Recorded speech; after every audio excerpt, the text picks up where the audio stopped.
Hello friends and welcome to this new video of Order Recorded, and today we'll be discussing part 2 paper 2 solution, question number 41 to question number 80। कुछ participant जो हैं वो इसके ऊपर comment कर रहे हैं फर्स्ट वीडियो जो है पेपर 2 वाला कि सर इसके अंदर कुछ एक आंसर्स करेक्ट करने हैं। तो एक बार मुझे फैक्ट्स चेक कर लेने दीजिए और उसके बाद मैं वो अगर मुझे लगेगा कि उसके अंदर कुछ चेंज की ज़रूरत है तो मैं वो चेंज करके दोबारा अपलोड कर दूंगा वीडियो। आज क्वेश्चन नंबर 41 से स्टार्ट करते हैं। तो question number 41 is about the committee on the subordinate legislation. अगर आप इसका अगेन फिर ये पार्लियामेंट प्रोसीजर क्वेश्चन है।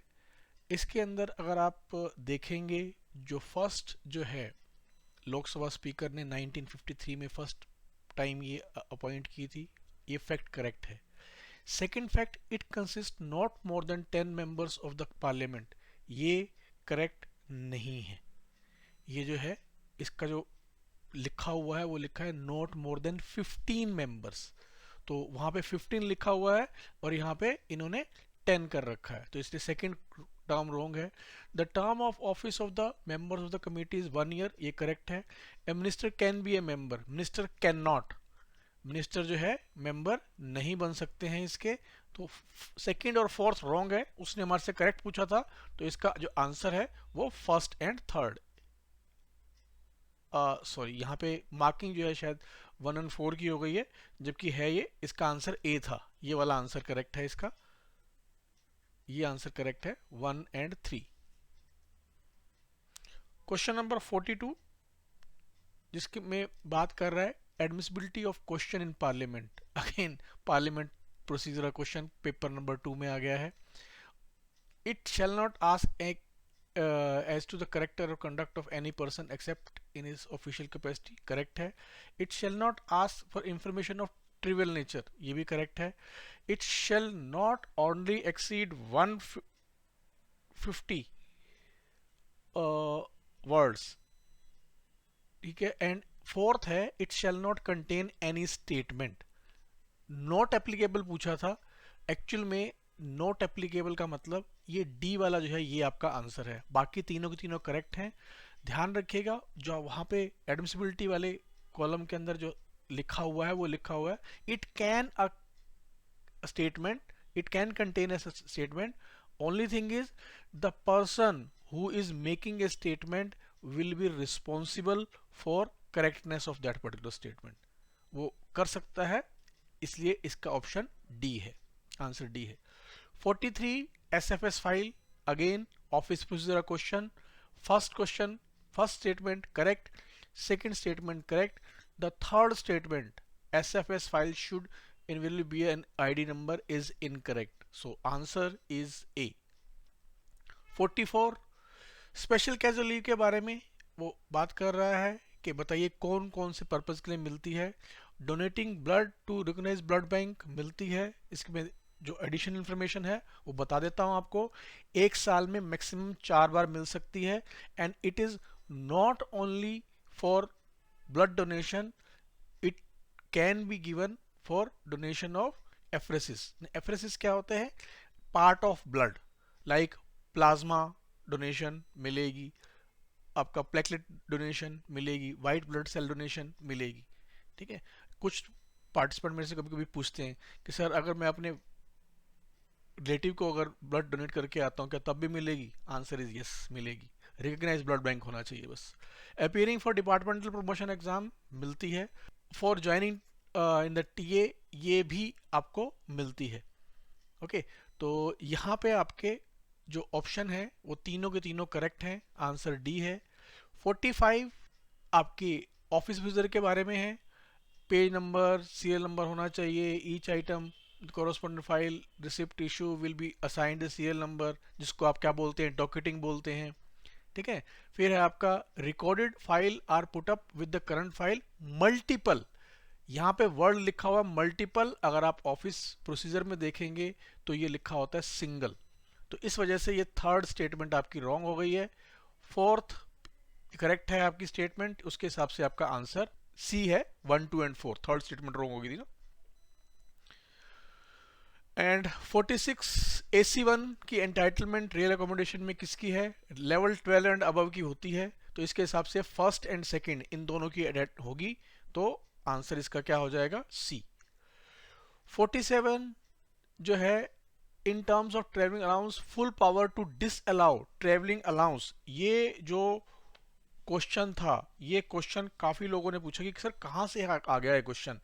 अगर आप टीए रूल्स का शेड्यूल देखेंगे, शेड्यूल 1 के अंदर सीरियल नंबर 44, सीरियल नंबर 44 के अंदर आपको ये मिल जाएगा। ये स्टेटमेंट एज इट इज है और इसका जो आंसर है वो हेड ऑफ डिपार्टमेंट है।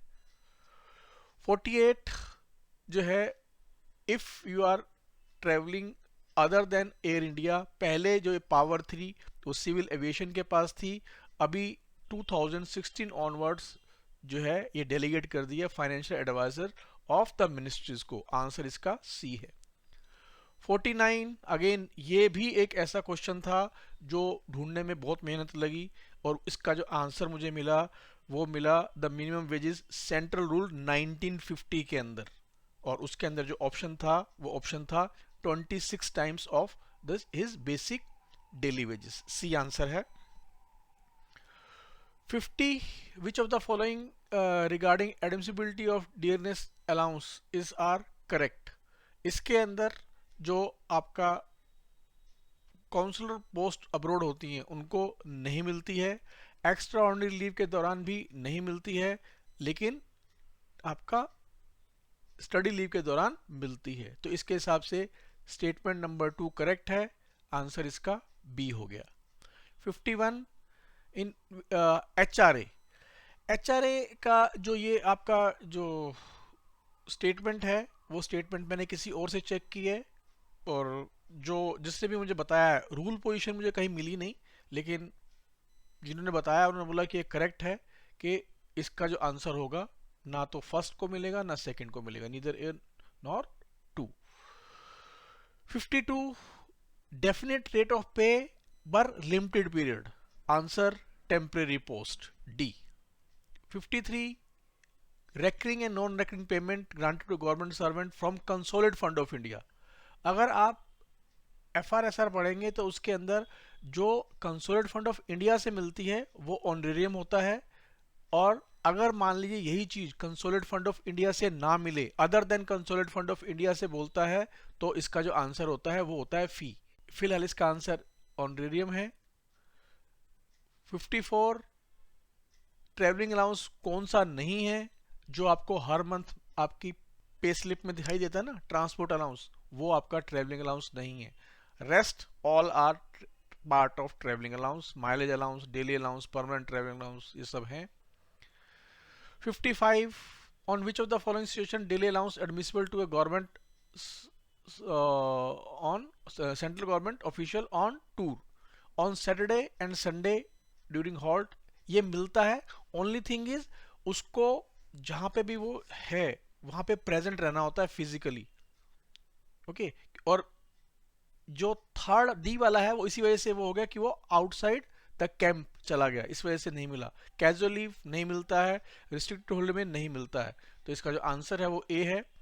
56 अगेन जो ये वाला क्वेश्चन है वो क्वेश्चन आपका मैं गेस कर रहा हूं, मुझे इसके ऊपर लिटरेचर कहीं नहीं मिला, और इसके अंदर जो क्रिएशन ऑफ पोस्ट है उसमें कुछ वर्डिंग लिखी हुई है, तो उससे सिमिलर वर्डिंग को मैंने पिक करके इसका आंसर बी बनाया है। अगर किसी के पास कोई लिटरेचर वगैरह हो तो प्लीज पोस्ट कर दीजिएगा इसको।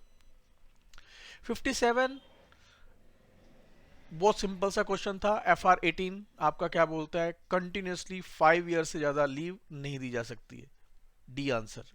58 पेनल्टी देके अगर किसी को लोअर स्टेज के ऊपर कन्वर्ट किया है तो ये दोनों के दोनों चीजें मेंशन होती हैं। The period for which the reduction shall be effective, second thing whether on restoration the period of reduction shall operate to postpone future increment, दोनों चीजें मेंशन करनी होती हैं, तो answer is C. 59 before signing and countersigning a travelling allowance duty of controlling officer is this, all this, only thing is third is not there, disallow a halt of excessive duration, वो उसको करने की जरूरत नहीं है। Answer is 1, 2 and 4। Duration जो है वो आपकी जो कॉम्पिटेंट अथॉरिटी उसका टूर अप्रूव करेंगी, ये उनकी रिस्पॉन्सिबिलिटी है। 60 विच of the following official working abroad, again ये भी उसको लिटरेचर मुझे कहीं नहीं मिला, लेकिन जो इस क्वेश्चन का फ्लेवर है या जो इसका सामने से नजर आ रहा है उसके हिसाब से दोनों केसेस में मिलना चाहिए। तो मैं इसका आंसर गेस कर रहा हूं, फिर बता रहा हूं। मेरे हिसाब से इसका आंसर सी होना चाहिए। अगेन अगर किसी के पास कोई लिटरेचर हो please let me know. 61 personal computer advance कितने मंथली इंस्टॉलमेंट में होता है? 150। Answer is D. 62 इसमें से कौन कौन से एडवांस डिसकंटिन्यूटी हो गए हैं? वो आपका एडवांस ऑफ पे on transfer discontinued, advance of leave salary discontinued, advance for medical treatment अभी भी चल रहा है, advance for travelling allowance on tour अभी भी चल रहा है। तो ये आपका फर्स्ट एंड सेकंड जो है वो डिसकंटिन्यू हो गए हैं। Answer is a. 63 annual accounts showing under respective head of annual recipient this shall be prepared by A, Controller General of Accounts। 64 one primary unit से दूसरी प्राइमरी यूनिट के अंदर पैसा transfer, again very simple question, reappropriation बोलते हैं इसको। 65 rule number 154 of GFR, GFR का rule number 154 पढ़ लीजिएगा, आंसर क्लियर हो जाएगा। फिर भी बता देता हूं, आंसर इसका डी है। 65 the authority responsible for prescribing the form of account of the union of the state to and to the this on the behalf of the president, answer इसका सी है, controller general of account. 67 every officer, ये क्या है? Standard of financial propriety, GFR rule number 21, उसको पढ़ लीजिएगा। आपको लगेगा तीनों के तीनों करेक्ट हैं, ठीक है। ये तीनों के तीनों करेक्ट नहीं है, यहां पे एक वर्ड की वजह से लिखा हुआ है एक्स्ट्रा ऑर्डिनरी प्रूडेंट, वहां पे जो वर्ड लिखा हुआ है ऑर्डिनरी प्रूडेंट लिखा हुआ है, तो इस वजह से फर्स्ट रॉन्ग हो गया है, बाकी सेकंड और थर्ड करेक्ट हैं। तो इसने पूछा था कि कौन सा जो है वो नॉट करेक्ट है, तो आपका आंसर 1 करेक्ट नहीं है। 68 financial power of government of India which have not been delegated to subordinate authority shall vest in finance ministry, B answer है। 69 कौन कौन से फंड, शायद आपकी अगर कोई ट्रेनिंग हुई होगी तो हर एक उसके अंदर ट्रेनिंग के अंदर यही बताया जाता है, तीन ही फंड है, consolidate fund, contingency fund and public account, 3 आपके फंड हैं। 70 एडमिनिस्ट्रेशन का मतलब क्या है? ये एडमिनिस्ट्रेशन नहीं है, एडमिनिस्ट्रेटर होना चाहिए, ये टाइपिंग मिस्टेक है। एडमिनिस्ट्रेटर का जो मतलब है वो आपका सी है, administrator of a union territory by whatever name designated. 71 DFPR 1978 कब आए थे? Answer 1 April 1978। 72 which of the following statement regarding supernumerary post is not correct. Actual में पहले मेरा भी एक प्रजम्पशन था कि सुपरन्यूमरी पोस्ट जो है वो आपकी टेम्परेरी पोस्ट होती है, लेकिन मैंने जब रूल पोजीशन पढ़ा तो मुझे पता लगा कि एक्चुअल में परमानेंट पोस्ट होती है। सुपरन्यूमरी पोस्ट होती क्या है पहले हम ये समझ लेते हैं। सुपरन्यूमरी पोस्ट ये होती है कि अगर सपोज करिए एक कोई पर्टिकुलर पर्सन है और उसको उसका कोई प्रमोशन ड्यू था या उसका हमने बाहर निकाल दिया और उसको किसी कोर्ट ऑर्डर की वजह से वापस लेके आए, लेकिन पता लगा कि जब जिस पर्टिकुलर डे के ऊपर कोर्ट ने उसकी पोस्ट को रिस्टोर किया या उसको प्रमोट किया, उस वक्त उस पर्टिकुलर पोस्ट के अंदर कोई वेकेंट पोस्ट थी ही नहीं। यानी कि अगर इस तरह एएसओ है, मान लीजिए हमारे सीएसएस के अंदर एएसओ 5000 एएसओ उसकी पोस्ट ग्रांट है, एक पर्टिकुलर गवर्नमेंट सर्वेंट को का ये उसकी सर्विस रिस्टोर की गई तो उस वक्त ऑलरेडी 5000 एएसओ पोस्टेड हैं। तो क्वेश्चन है कि उसको एडजस्ट कैसे करें, क्योंकि गवर्नमेंट ऑफ इंडिया का बेसिक रूल है जितनी पोस्ट सैंक्शन है उससे ज्यादा की आप सैलरी ड्रॉ कर नहीं सकते। अब इसको कैसे वो करें, तो उस केस के अंदर हम क्या करते हैं, हम उस पर्टिकुलर गवर्नमेंट सर्वेंट के लिए एक पोस्ट क्रिएट करते हैं। कब तक क्रिएट करते हैं, जब तक वो कोई और पोस्ट खाली नहीं हो जाती उसके लिए। यानी कि हो सकता है ना कोई और पोस्ट कभी 3 महीने के बाद खाली हो गई, क्योंकि कोई पर्सन प्रमोट हो गया या कोई पर्सन जो है डेपुटेशन पे चला गया, बाहर चला गया, कुछ ऐसा हो गया, तो उस केस के लिए तब टेम्परेरी उसी पर्टिकुलर इंडिविजुअल के लिए हम पोस्ट क्रिएट करते हैं। तो इसके अंदर अगर आप चेक करेंगे बाकी सारे के सारे, वो क्या है, it is created for an indefinite period as other permanent post. तो ये वाली जो सी वाली है ये स्टेटमेंट करेक्ट है, बिकॉज पीरियड इनडेफिनेट नहीं होता है, पीरियड डेफिनेट होता है। वो उस पर्टिकुलर सुपरन्यूमरी पोस्ट का जब क्रिएट करेंगे उसी ऑर्डर में लिखा होगा कितने टाइम के लिए। 73 अंडमान निकोबार आइलैंड के एडमिनिस्ट्रेटर की पावर, बी आंसर है 10 lakhs। 74 which of the following item IFA does all these things is done, answer is D।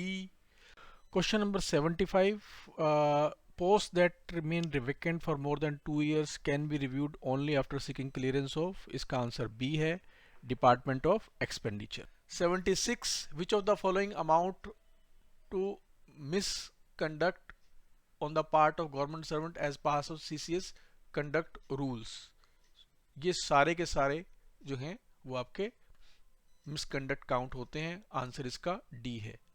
77 as per conduct rule a government servant shall all the time, दोनों की दोनों statement correct हैं, answer इसका C है।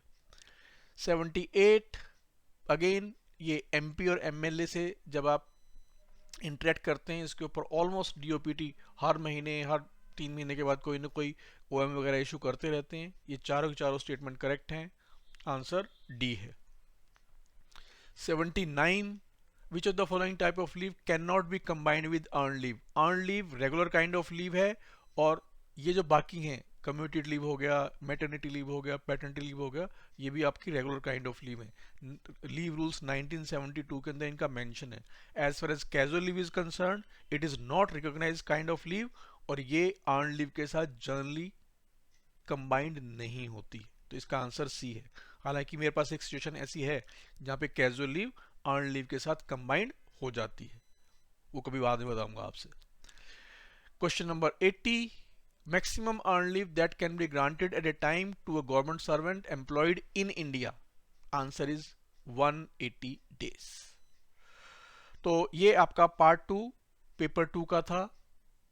Again मैं फिर बोल रहा हूं, अगर किसी पर्टिकुलर क्वेश्चन में आपको कोई डाउट है आप मुझे बताइए कमेंट करके, मैं उसका लिटरेचर दोबारा क्रॉस चेक करूंगा और फिर उसका आंसर अपडेट करके अपलोड कर दूंगा।